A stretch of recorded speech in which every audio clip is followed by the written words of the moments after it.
नमस्कार मित्रांनो. आज मी तुमच्या समोर घेऊन येत आहे तलाठीचे पी-वाय-क्यू. म्हणजे मागील वर्षी तलाठीमध्ये मला वाटते हे 2019 मध्ये आलेले आहे तलाठीला आणि तलाठी तेव्हाच आलेली आहे. त्याच्यानंतर तलाठी काही आली नाही. ओके. तर ते क्वेश्चन पेपर आपण या ठिकाणी घेऊया. थोड्या रोजची आता एक सीरीज टाकायची आहे मला त्याबद्दल. ठीक आहे. तर पहिला क्वेश्चन असा आहे आपल्याला सरासरी काढा म्हणते. सरासरी म्हटलं तर आता सरासरी काढताना काय करायचं? सरासरी म्हटलं की काय असते? पहिलं त्याचा फॉर्म्युला नसणं गरजेचं आहे.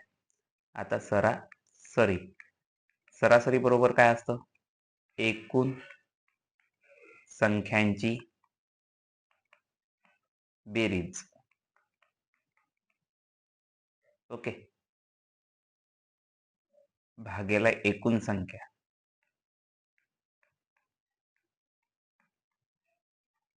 जसं 88 plus 89 plus 90 plus 64 plus 77 plus 90 भागेला संख्या किती आहेत ते बघायचं. 1 2 3 4 5 6. हा, 6. तर आता यांची बेरीज किती होते बघायचं आपल्याला. आता यांची बेरीज तशी म्हटलं तर 498 बेरीज येते. आता भागेला किती? 6. मग 6 आठी 48 उरला 1 सैंत्रिक 18. तर 83 हे त्याचं उत्तर आहे. म्हणजे ऑप्शन नंबर 3 हे उत्तर त्याचं येते. तर सरासरी बरोबर एकूण संख्यांची बेरीज भागेला एकूण संख्या एवढं डोक्यात घालायचं. ठीक आहे. चला समोरच्या गणिताकडे वळू आपण. आता असं दिलेलं आहे. गणित पहिले हे रीड करावं लागेल आपल्याला. काय करावं लागेल? हे गणित रीड करावं लागेल. जसं पहा इथं. खालीलपैकी खालील प्रकारे अपवादासोबत खालील दर्शवल्याप्रमाणे 0 ते 9 अंक संकेतबद्ध केले आहेत. आता अंक दिले आहे, इकडे संकेत दिलेला आहे. अंक म्हणजे 3 एच असे दिलेले आहे. त्यानंतर अपवाद 1 आहे. जर संख्या गैर शून्य विषम अंकाने सुरू आणि समाप्त होतं. काय काय म्हटलं आहे? विषम अंकाने सुरू आणि समाप्त. तर पहिल्या आणि शेवटच्या अंकांना वाय आणि हॅश घ्यावा. म्हणजे काय? पहिल्यासाठी म्हणजे वाय घ्यावा, मग हॅश घ्यावा. दुसरा, जर संख्या समसंख्या म्हणजे शून्यासह, शून्यासह पण अंकाने सुरू होते किंवा समाप्त होते. तर पहिल्या आणि शेवटच्या अंकांना अनुक्रमे बी आणि वाय असे संकेतबद्ध केले जाते. तर आपल्याला हा जो अंक दिलेला आहे, हा आपल्याला बघा हा काय? हा आपल्याला जो अंक दिलेला ना 38. मी आता इथे या ठिकाणी त्याला लिहितो पद्धतशीर. ओके. 389167. पण त्यानं काय म्हटलेलं आहे? पहिला हा जर गैर शून्य विषम संख्याने, गैर शून्य आता 3 हे विषम संख्या आहे, तर तो काय न झाला पाहिजे? वाय नी सुरू आहे. ठीक आहे. मग आता याच्यातला 8 साठी काय आहे? डॉलर आहे. 8 साठी काय आहे? डॉलर आहे. त्यानंतर 9 साठी बघा काय आहे उत्तर? यल आहे. यल आहे. 1 साठी बघा काय आहे? तर यस आहे. ओके. त्यानंतर 6 साठी बघा किती तुम्हाला त्या टक्केचं साइन दिलेलं आहे. कायचं? हे इथं असं दिलेलं असतं हे. ओके. हे असे साइन दिलेले आहेत. टक्केचं साइन. त्यानंतर शेवटचाही संख्या विषम असेल तर काय घ्या म्हणते? हॅश घ्या म्हणते. काय घ्या म्हणते? हॅश. तर यासाठी आपल्याला कोणतं हे बसते ते पहा. तर ऑप्शन नंबर कोणतं बसून राहिलं? वाय. पहा. वाय, एस, यल, एस टक्के आणि हॅश. म्हणजे उत्तर आपलं काय येते? पहिलं येते. या ठिकाणी उत्तर काय येते? पहिलं. म्हणजे हे काही गणित दिसायला मोठं आहे, पण एवढं काही अवघड नाही आहे. एवढं लक्षात ठेव जा. एवढं सोपे गणित होतं हे. त्यानंतर जाऊ आपण. ठीक आहे. त्यानंतर गेल्यानंतर आता बघा, इथं कसं दिलेलं आहे गणित? एक बस ए स्थानकापासून बी स्थानकाकडे जाते आणि एकूण अंतर ती 6 तासामध्ये पूर्ण करते. तिने 48 किलोमीटर पर आवर म्हणजे पहिले अर्धे अंतर कापले व दुसरे अर्धे अंतर 60 किलोमीटरने कापले. तर एकूण किती अंतर कापलं? अशा वेळेस जरासं मला तर वाटते बाय ऑप्शन गेलेलं बरं होईल. जसं मी आता एक ऑप्शन इथं 300 घेतो. आता काय घेतलं म्हणजे? आता एकूण एकूण अंतर किती आहे? समजा 300 घेतलं आपण. ऑप्शनहून गेलो. काय? पर्यायातून. पर्यायातून आपण या ठिकाणी जात आहे. झालं. 300 अंतर आहे. तर काय म्हटलंय त्यानं? पहिले 6 तासामध्ये पूर्ण कापले. किती म्हटलं त्यानं? पहिले म्हटलं पहिले अर्धे अंतर कापले 6 तासामध्ये. किती? 6 तासामध्ये पूर्ण कापले. बरोबर आहे. 6 तासामध्ये म्हटलं ना, तर पहिले अंतर हे अर्धे म्हटलं ते. काय म्हटलं? अंतर. म्हणजेच काय झालं? सॉरी 320 भागेला 2 कराल तर किती होते? 160. मग आता काय करू आपण ह्या 160 ला या 48 ने भागू. कारण की काय आहे ते किती किलोमीटरनं चालले? एका तासाला किती चालली ते? 48. तर वेग आहे ना त्या गाडीचा. तर याला तोडतो म्हटलं तर 8 दोन्ही 16, 20 आणि 8 सकम 48. यालाही तोडतो तर 10/3 तास आपलं हे या ठिकाणी एक आलं. ठीक आहे. त्यानंतर दुसरी गोष्ट बघा. हे समजा आपला पहिला एक होतं. तर दुसरी गोष्ट बघू याच्यात. आता काय म्हटलं जाते मग? 60 किलोमीटर. तर दुसरे अर्धे अंतर. आता दुसरे अर्धे अंतर तेच राहील. अर्धे तर 320 च्या भागेला 2 कराल तर किती येणार आहे? 160. आता ह्या 160 ला कितीनं भागायचं? 60 न. ओके. हे 2 तोडतो म्हटलं तर 8/3 हे उत्तर आलं. ओके. आता काय झालं?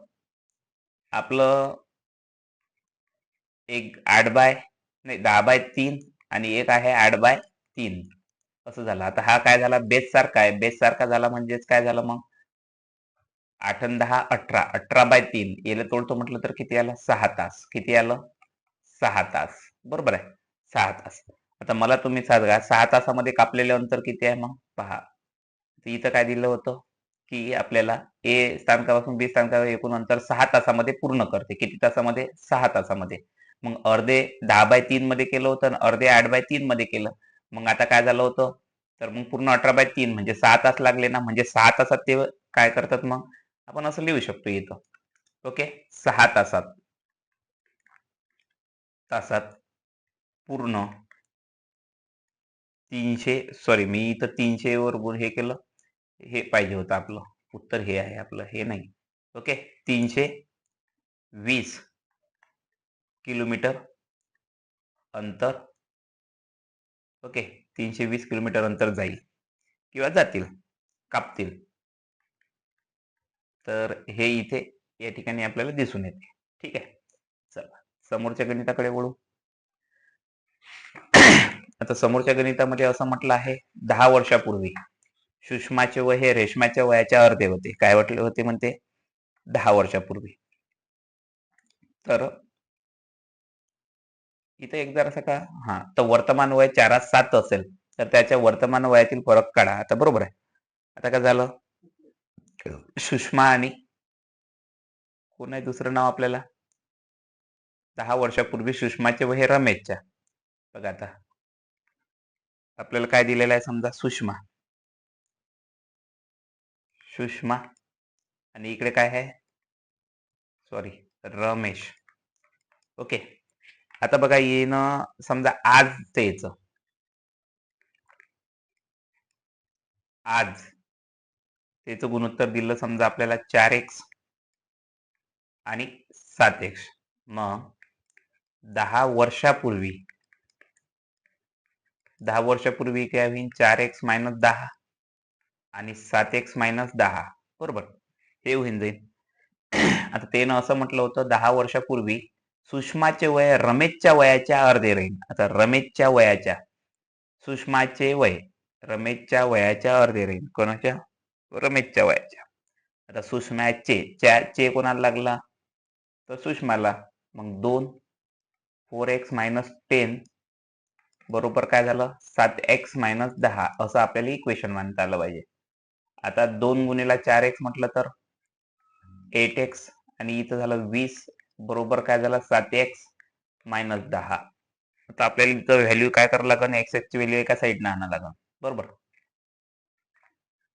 8x - 7x बरोबर -10 हा 20 प्लसचा काय मायनसचा प्लस मध्ये येईल म्हणजे 1x बरोबर उत्तर काय आलं आपलं? 10. किती आलं आपलं? 1x बरोबर उत्तर 10 आलं. बरोबर. तर त्यातला फरक सांगा. आता त्याचं हे काय होतं? आता सुषमा 4x होती ना. बघा सुषमा काय होतं? 4x म्हणजे मग 4 गुणिले 10 करांचं किती झाले? 40. आणि हे काय होते 7x. तर 7x बरोबर 7 × 10 करांत किती होते? ओके, 7 × 10 करांत किती झाले? 70. मग यातला फरक विचारला. 70 - 40 यातील फरक कितीचा येईल? 30 वर्ष. फक्त हे लिखाणात चाललं वेळ, नाही तर गणित फार सोपी आहे. 30 वर्ष अशा टाईपचे तलाठ्याला गणित येत असतात. 30 वर्ष किती? तर ऑप्शन नंबर 4. हे तुम्हाला आता इथे या ठिकाणी समजलं पाहिजे. चला नेक्स्ट. त्यानंतर पहा, शेवटचं गणित आहे याच्यातलं. जॉनचे वय मार्टिनच्या 4 पट जास्त आहे. तर 5 वर्षापूर्वी त्यांच्या वयाची बेरीज 50 होती. ओके, जॉनचे वय मार्टिनच्या वयाच्या 5 पट, बरोबर आहे. आता बघा, तर आता त्यांचे वय काय आहे, असं हे गणित आहे या ठिकाणी. बघा आता, मार्टिन आणि इकडे काय दिलेलं आहे आपल्याला? जॉन. काय? मार्टिन आणि जॉन. आता आज समजा त्यानं काय म्हटलं, जॉनचे वय मार्टिनच्या पेक्षा 4 पट आहे. मार्टिन x आहे तर जॉन 4x आहे, बरोबर. आता 5 वर्षापूर्वी म्हटलं त्यानं,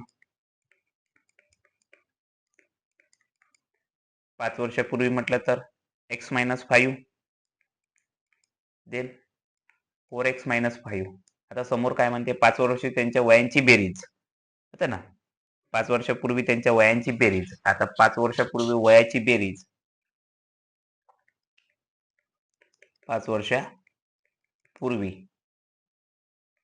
वयाची ही जी बेरीज होती ती होती 50.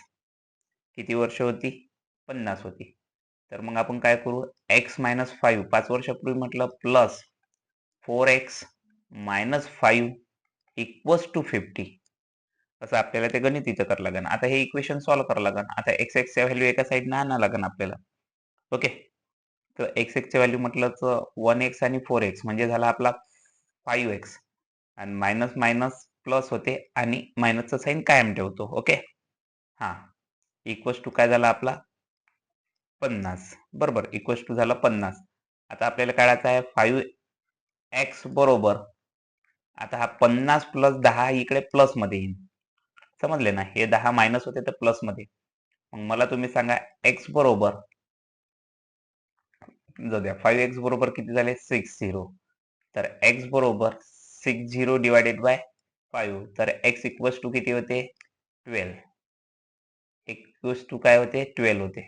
आता 12 होते म्हणजे 12 झाले. किती झाले? 12 झाले. मग आता मार्टिनचं वय किती? मार्टिन बघा, मार्टिनचं वय आहे आपल्याकडे x. समजा काय होते? x होतं. तर मग x म्हणजे हिचं वय किती झालं? 12. ओके, त्यानंतर जॉन. जॉन आपल्याकडे काय होता? 4x. 4 म्हटलं तर 4 × किती घेऊ? 12 म्हणजे 48. तर आपल्याला आता 12 आणि 48चं कुठं आहे ते पहा. तर आपल्याला हे ऑप्शन नंबर 2 मध्ये दिसते. ओके, मार्टिन आणि हे. तर अशा प्रकारे हे तलाठ्याचे प्रॉब्लेम्स येत असतात. ठीक आहे.